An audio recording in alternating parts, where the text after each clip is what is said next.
شراب یہ الخبائث ہے۔ الخبائث کا مطلب یہ ہے یہ تمام گناہوں کی جڑ ہیں، تمام برائیوں کی جڑ ہیں۔ ہر فساد اور ہر فتنے کی، ہر گناہ کی جڑ وہ شراب ہے۔ شراب پینے کے بعد انسان کو ہوش نہیں رہتا، اس کا عقل جو ہے وہ ٹھکانے نہیں رہتا، اور جس آدمی کو ہوش ہی نہ ہو، اس کی عقل ہی اس کے ٹھکانے نہ ہو، تو وہ کسی بھی قسم کا گناہ کرے اس کو پتہ نہیں ہوتا۔ اس لیے یہ شراب یہ الخبائث اس کو ٹھہرایا گیا ہے کہ یہ تمام گناہوں کے لیے جڑ ہے، اور تمام گناہوں کی بنیاد وہ یہی شراب ہے۔ انسان جب نشے کا عادی ہو جاتا ہے، پھر اس کو حلال حرام کی تمیز بھی نہیں رہتی، اور وہ جائز اور ناجائز کی تمیز بھی نہیں کر سکتا، اپنے رشتہ دار اور اجنبی کے اندر وہ پہچان بھی نہیں کر سکتا، ماں بہن کی تمیز بھی جو ہے وہ ختم ہو جاتی ہے، اس لیے کہ اس کو تو ہوش ہی نہیں، اس کی تو عقل ہی ٹھکانے نہیں ہے۔ اس لیے شراب جو ہے اس کو الخبائث کہا گیا ہے کہ یہ تمام گناہوں کی جڑ ہے، یہ تمام گناہوں کی بنیاد ہے۔ کہتے ہیں ماں کو، یعنی خبائث جتنی بھی خباثتیں ہیں، جتنے بھی گناہ ہیں اور جتنی بھی گندی چیزیں ہیں، نافرمانیاں ہیں، ان کی ماں اور ان کی اصل اور اس کی بنیاد وہ شراب ہے۔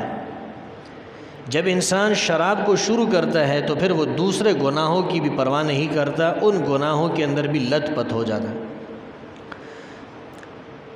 ابتدائی اسلام کے اندر لوگ شراب پیے کرتے تھے، اس لیے کہ اس کی حرمت ابھی نازل نہیں ہوئی تھی۔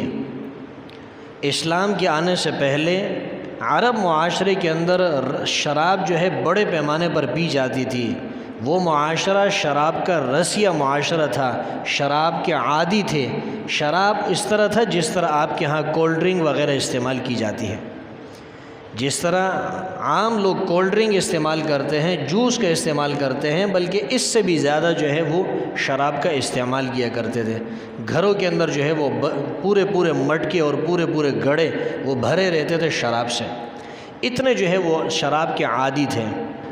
صحابہ کے درمیان جب اس بات پر گفتگو شروع ہوئی کہ شراب نفع والی چیز ہے یا نقصان والی چیز ہے، اس کے فائدے زیادہ ہیں یا اس کے نقصانات زیادہ ہیں، اور اللہ کے رسول تک یہ بات پہنچ گئی، تو اللہ تعالیٰ نے فرمایا یسألونک عن الخمر والمیسر، لوگ آپ سے شراب کے بارے میں اور جوئے کے بارے میں پوچھتے ہیں، تو اللہ نے فرمایا قل فیہما اثم کبیر ومنافع للناس، اس کا جو گناہ ہے نا، شراب کا گناہ اور جوئے کا گناہ، یہ بہت بڑا گناہ ہے۔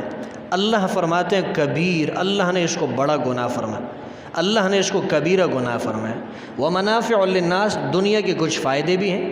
دنیا کے فائدے کیا ہیں؟ شراب کے ذریعے آپ کو پیسے مل جاتے ہیں، ہو سکتا ہے وقتی طور پہ آپ کو لذت بھی اس سے محسوس ہو جائے، تو دنیاوی چند فائدے تو ہے، لیکن گناہ کتنا ہے، اس کا نقصان کتنا ہے۔ عقل مند آدمی تھوڑے سے فائدے کے لیے اپنا بڑا نقصان کبھی برداشت نہیں کرتا۔ عقل مند آدمی اپنے بڑے نقصان سے بچنے کے لیے چھوٹے سے نفع کو قربان کر دیتا ہے۔ تو اللہ نے اشارہ کر دیا اس بات کی طرف کہ دنیا بھی تھوڑا سا نفع ہے، نقصان تو بہت زیادہ ہے، لہٰذا اس بڑے نقصان سے بچنا ضروری ہے، اس چھوٹے سے نفع کو چھوڑ دینا چاہیے، اس چھوٹے سے نفع کی خاطر بڑا نقصان برداشت نہیں کرنا۔ لیکن پھر بھی اللہ نے حرام نہیں کیا، اس لیے کہ اس معاشرے کے اندر پورا معاشرہ جو ہے وہ شراب نوشی کے اندر مبتلا تھا، ماں سوائے چند افراد کے، تو ایک دم سے ان کو شراب چھوڑنا یہ بہت مشکل بھی تھا۔ اس لیے اللہ تعالیٰ نے ابتداءً یہ حکم نازل فرمایا کہ اس کے نقصانات اور اس کے گناہ زیادہ ہیں، گناہ اس کا بڑا ہے، چند دنیاوی اس کے منافع ہیں۔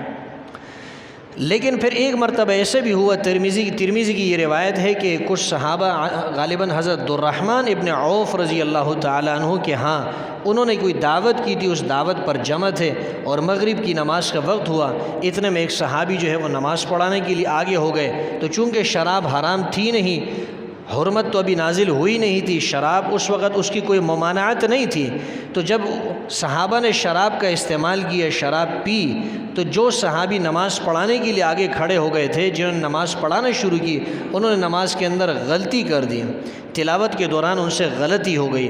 اس غلطی کے بعد اللہ تعالیٰ نے یہ آیت نازل فرمائی، یا ایھا الذین آمنوا لا تقربوا الصلاۃ وانتم سکارى، اللہ نے فرمایا اے ایمان والو، نشے کی حالت میں نماز کے قریب مت جانا۔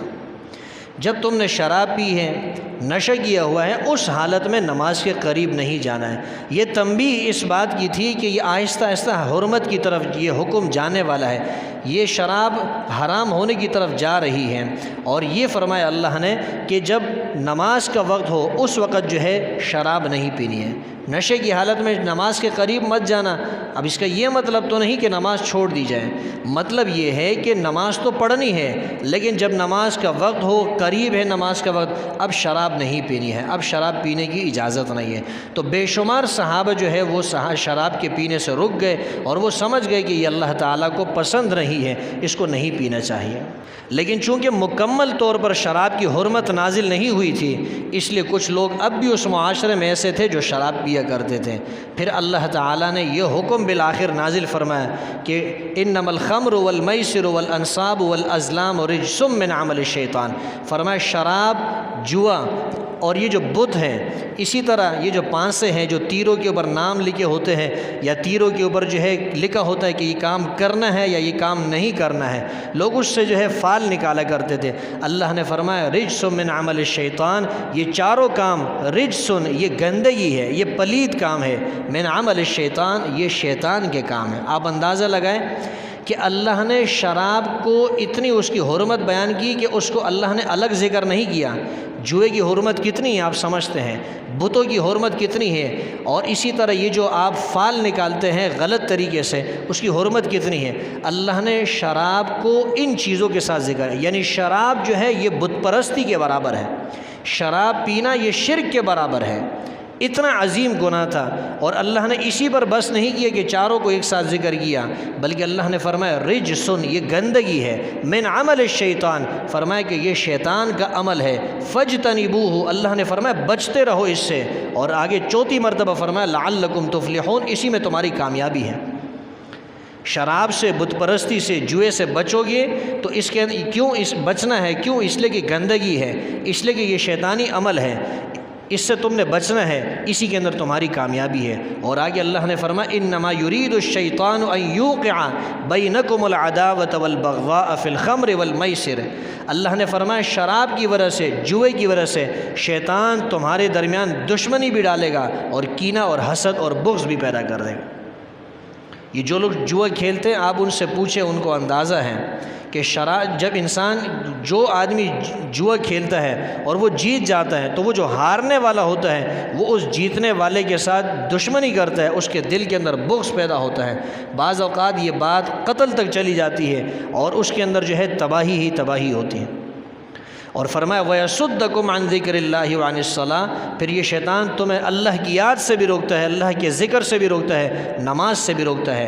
فَهَلْ أَنْتُمْ مُنْتَهُونَ، اللہ نے فرمایا باز آنے والے نہیں کیا تم؟